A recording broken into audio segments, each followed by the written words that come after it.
نے کہا اب تو ایک بار میں چھوڑ چکا، موت آئے گی تو میرے مصطفیٰ کی تلاش میں آئے گی، اس راستے میں ہی آنی ہے تو آ جائے۔ وہ بھی تھک ہار کر کے چلے گئے۔ اے میرے عزیزو، اے دیوانگان عشق محمد، دنیا آج بھی تمہارے ساتھ یہ حشر کرنے کو تیار ہے۔ ان ظالموں کو بتا دینا، موب لنچنگ تم کر کے کسی عاشق کے عشق کو کبھی نہیں چھین سکو گے۔ جتنے تم مارو گے انشاءاللہ اتنی ہی ہمارے عشق رسول میں اضافہ ہوگا۔ صہیب کو مار کر کے، توڑ کر کے، زخمی کر کے دیکھ لیا، واپس وہ مایوس ہو کر چلے آئے۔ جانتے ہو پورا دن زخموں کے حالت میں چور چور وہ وہیں پڑے رہے۔ دوسرے دن کچھ ہوش آیا تو پیدل سفر کر کے مدینے آ رہے ہیں۔ 9 دن کا سفر، 9 دن کا سفر، 425 کلومیٹر کا سفر ہے مکہ سے مدینہ۔ یہ پیدل چلے آ رہے تھے میرے آقا کے اشتیاق میں، میرے آقا کی محبت میں۔ ادھر مدینہ طیبہ میں صحابہ کہتے مغرب کی اذان کا وقت تھا، میرے آقا صلی اللہ تعالی علیہ وسلم مسجد سے باہر آئے اور قریب اپنی گردن اونچی کر کر کے بار بار اس طرف دیکھ رہے ہیں جو سفر کا راستہ تھا۔ صحابہ پوچھتے ہیں آقا کوئی قبیلہ آنے والا ہے، کوئی وفد آ رہا ہے، آج سے ملاقات کے لیے کوئی قبیلہ آنے والا ہے؟ میرے آقا نے فرمایا نہیں، میرا ایک دیوانہ، میرا ایک عاشق آنے والا ہے جو زخموں سے چور ہے۔ لوگوں نے اس کا راستہ روکا مگر اسے کوئی نہ روک سکا۔ صحابہ کہتے کون ہے جس کا انتظار مصطفیٰ کریم فرما رہے ہیں؟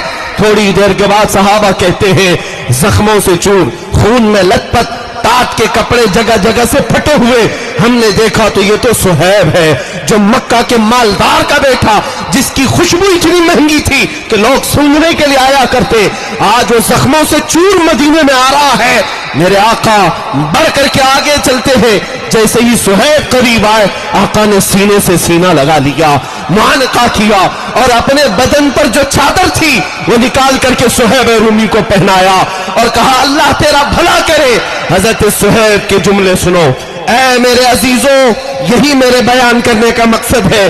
جس کو لوگوں نے توڑا، ماں نے مارا ہوگا، باپ نے مارا ہوگا، گنڈوں نے پیٹا ہوگا، مال چھین لیا ہوگا، لیکن جب وہ تھکا ہارا غلام مدینے پہنچتا ہے، میرے آقا کے سینے سے سینہ لگتا ہے، رسول پاک چادر پہناتے ہیں، تو دیکھو صحابہ کہتے ہیں صہیب کے چہرے پر ہم نے خوشیوں کے آثار دیکھے، ایسا لگتا تھا کوئی زخم بھی نہیں، کوئی درد بھی نہیں۔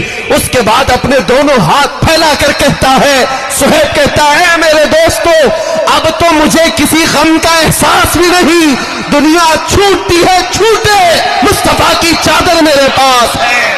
زندگی بھر مدینہ طیبہ میں اسی چادر پر بسر کرتے رہے، اور جب موت کا وقت قریب آیا وصیت کر کے جاتے ہیں لوگوں میری یہ چادر مجھ سے جدا نہ کرنا، جب مجھے کفن دینا تو اسی چادر میں کفن دینا، اس لیے کہ دنیا میں اگر سب سے زیادہ محبت کرنے والی کوئی ذات ہے تو وہ ماں ہوتی ہے، باپ ہوتا ہے، لیکن میرے ساتھ تو معاملہ یہ ہے مجھ سے محبت کرنے والی ماں نے بھی چھوڑ دیا، باپ نے بھی چھوڑ دیا، میری عزیز ماں نے میرے کپڑے اتروائے۔